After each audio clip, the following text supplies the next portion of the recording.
going to happen.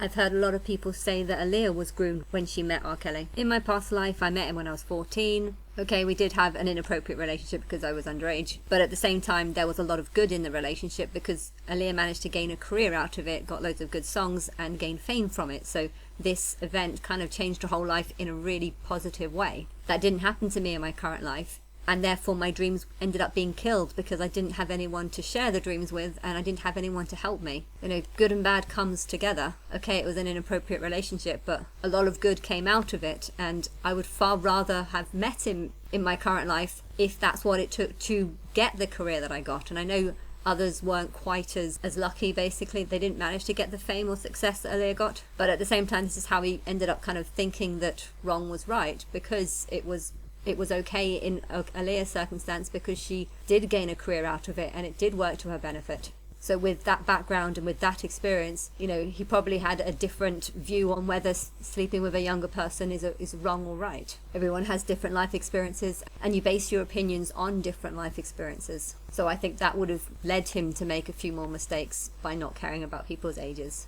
because Aaliyah had a huge amount of maturity at such a young age. And that probably made him think that, well, if she has that much maturity, then maybe others do too. And I know that in my current life, I also had this same maturity. You know, I was really desperate to want to live in my own house when I was 12, because I felt like a fully grown adult at that age. Watching YouTube is great for many reasons, because there's many different stories out there, but I also feel like there's a lot of bad filmmakers that like to have biased opinions and don't quite take both sides' opinions to try and see both sides of the story.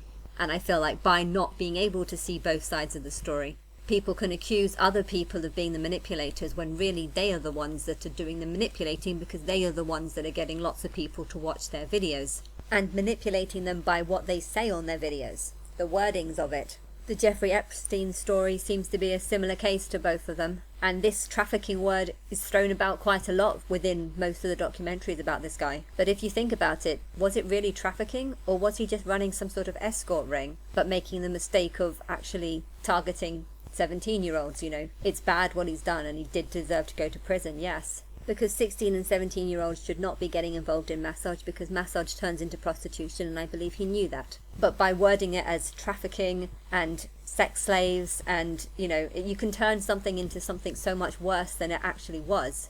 Being kind of forced to sleep with someone because they're going to give you £15,000 is very, very different to literally forcing them to sleep with people for 50 quid because you're standing by the door and refusing to let them leave. You know, there's a massive difference between these two things. But if you word both of these things as both being trafficking, you know, a lot of people might think of the worst type of trafficking and then link it to basic massage with extras. You know, there's plenty of masseuses that call themselves masseuses but actually offer full service. But to call people who do full service massage victims of trafficking, you know, it sounds so much worse than what it actually is. There were supposed to be hundreds of victims in the Jeffrey Epstein case. But where are they? I've only seen about 6 online. Why is no one else coming forward? Maybe he was just running some sort of full service massage parlor and the girls doing this job don't actually see it as that much of a problem. To make it clear, I'm not saying that this is the truth, I'm just saying that I don't know the truth, but I know that I cannot find hundreds of victims. So if there are hundreds of victims, where are they? And if you look at things on the bigger picture, there are thousands or perhaps even millions of masseuses all over the world doing this exact same job. Most of them who work for themselves do hand jobs. And so it feels a bit strange how the media are focusing on this particular story, when really to me it feels like they're only focusing on this story because big named people are involved, because the rich are involved, and people love to hate the rich, and therefore they're clicking on these stories because they want to find reasons to hate these rich people.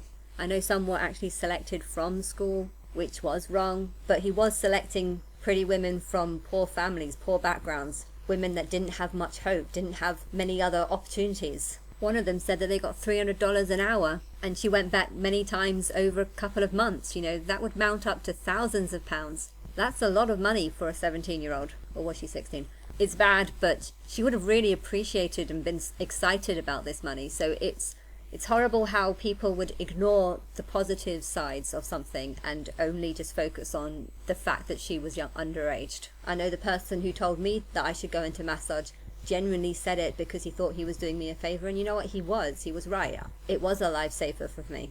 I didn't go down the extras path, but because I've been doing this for 10 years, I know it's so easy to go down that path, especially when you've got lots of people tempting you with big cash amounts. And while if you're surrounded by very rich people, the temptation's going to be even bigger because the offers are going to be even bigger. And while if you fall down this path, you are turning yourself into a prostitute. And prostitutes aren't very nice people, prostitutes are people who do things for money, even though what they're doing for money actually makes them lose respect for other people. They lose respect for other people because they start losing respect for themselves.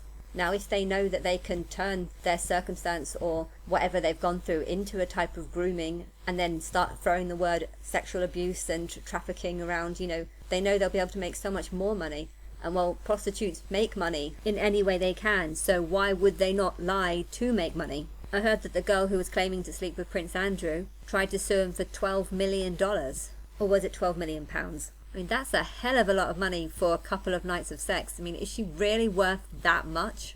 There was no talk of a struggle or her saying no, It didn't seem violent, or it didn't even seem like it wasn't consensual, how she told the story of what happened. That to me screams a money grabber. Even if they did have sex, I don't see that as being that bad. It's not good to sleep with escorts, no, but it's not that bad. I don't want to take sides. I'm not saying it happened or it didn't happen. But what I am trying to say is that people should be a bit more open-minded when it comes to looking at things and not just try and work out who's the victim and who's the perpetrator. Because maybe there isn't a victim. But by not seeing that, you actually turn someone into a victim. Just because there's a picture of someone with someone, that doesn't mean they've slept together. That doesn't mean that the other person's abused them. Even if they did shower together, even if they did take a bath together, even if they were seen one being topless together by a pool, This doesn't mean that abuse has taken place. But there's so many people online that just have a narrative, they have their belief, they have whatever it is in their head that they want to believe, which is that one person is the victim and one person is the accuser or the abuser. And they'll just find whatever they can to try and back up their narrative. And I really don't like this, and I've seen loads of cases in the last few days of YouTuber video makers doing this exact same thing, and it needs to stop, because this is how people end up in prison for things that they didn't really do.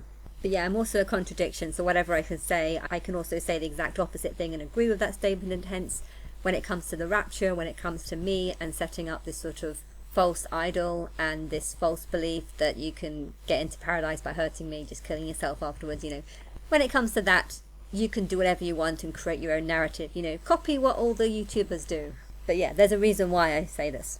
After the population's reduced, then we can stop this nonsense. 31 years in jail, that's what you'd expect a serial killer to get. That's not what you would expect a rich, famous person to get just because his fans wanted to sleep with him and he took advantage and said, yes, okay, well, I'll sleep with you.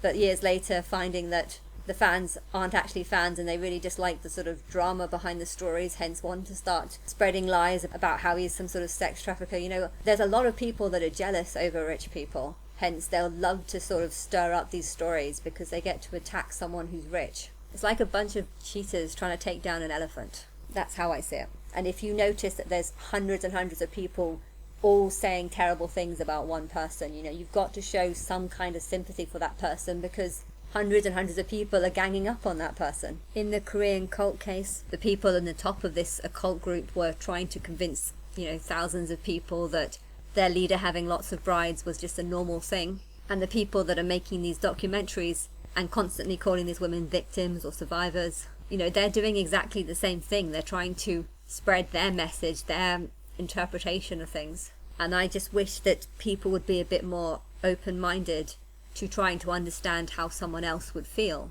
Because if they did that, they would realize that there is kind of wrong and right in everything. And I feel like the bigger picture of what's going on with this cult is that they are picking up on something spiritual, but they're kind of connecting it to me, only they don't see me as the leader. They've put this other guy as a leader, and well, because he actually likes sex, he's going to try and seek that. There's one thing in this video that I absolutely love, which is where they kind of show this cave.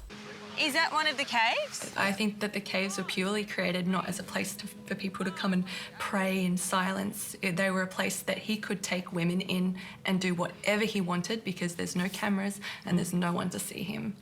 That's exactly why that cave was made. This is such a turn on for me. I would love to have a cave just like this. 보강 공사를 해서 위험할 때가 있어가지고 어떻게 괜찮나요? I'm happy to take a risk. 네. 편하게 왔다 갔다 하는 네. 거죠. very dark in here without the lights on. Careful.